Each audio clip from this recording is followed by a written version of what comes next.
but I knew that's where I was going to go, and I was the Holy Spirit was leading me to go there, even though it was a little premature, but the Lord wanted to test my faith. He wanted to see if I had enough faith to step out and trust Him.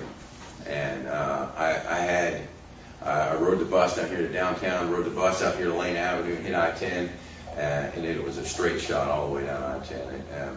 I actually made it there just about as fast as you would drive it. I'd been standing on the side of the road, and I asked the Lord, I said, Lord, send me an angel, Lord.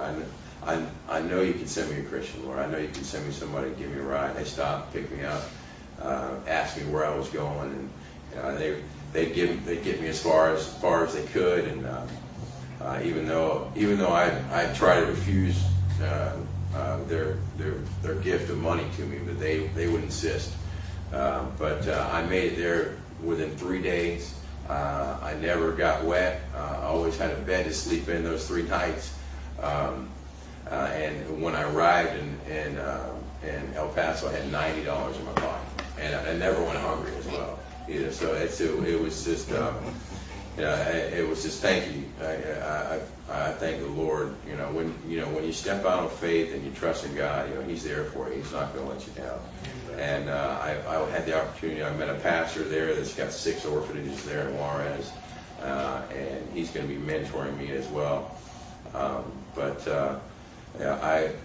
was just a little premature and going out there. I didn't have the proper paperwork to be able to go into Mexico, to be able to work in Mexico. I was able to go into Mexico, and when I crossed the border, I realized the need that was there. There's in Juarez, Mexico, there's over 10,000 children that are homeless living on the street. And these children, they're orphans. They don't have any family. The reason there's such a high population of orphans there is because since the increase in security on the border, the only way that the immigrants can cross the border is through paying what they call coyotes, gentlemen that professionally sneak the immigrants across the border, and they charge $5,000 US, which is in translation it's 60,000 pesos, which is a life savings for these people.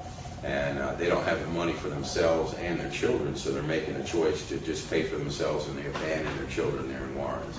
And these children, there was such love and just there was such a need in their eyes. I mean, when I walked across the border, I was just so moved, and they could see the joy and the love in my eyes, and they were hungry and thirsty for that. They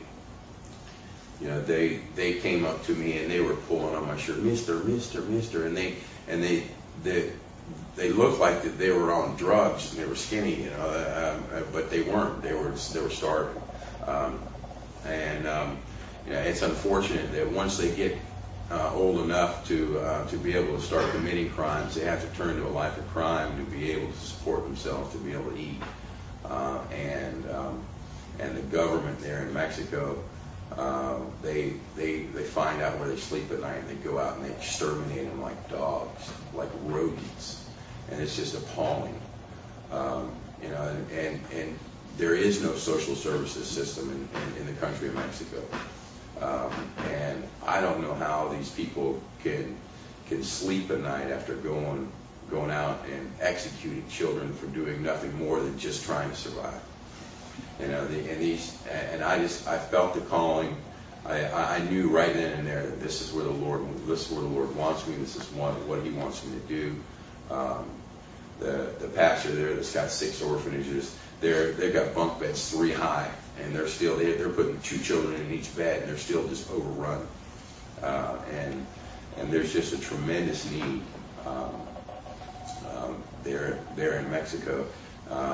But I knew right there then and there that this is what the Lord wanted me to do. This is where He wanted me to go. I came back here to the ministry, acquired the proper paperwork that I needed, my birth certificate, my passport, and I've been blessed here at Circle of Love. My plans are to to within a year to have an orphanage there in Juarez, Mexico, and I just thank Miss Betty. I thank the Lord first and foremost, but I thank Miss Betty and the pastor for giving me the opportunity to be licensed, because the country of Mexico requires that you are a licensed minister to start a ministry there in Mexico. But it's just a blessing. But I'll never forget you guys. And this place has helped me grow spiritually. I've formed some relationships that I'll never forget. And it's helped me to love one another. One of my favorite verses is John 13:34. Jesus says, "A new commandment that I give to you is to love one another as I have loved you. And this, that people know that you are my disciples, if you have love for one another."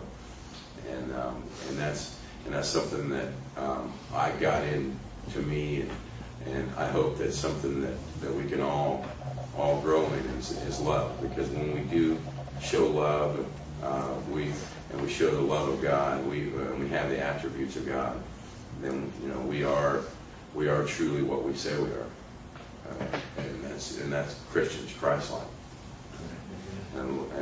But I just want to say I love each and every one of y'all. It's been a blessing here. I'll never forget y'all. Keep y'all in my prayers, and I plan on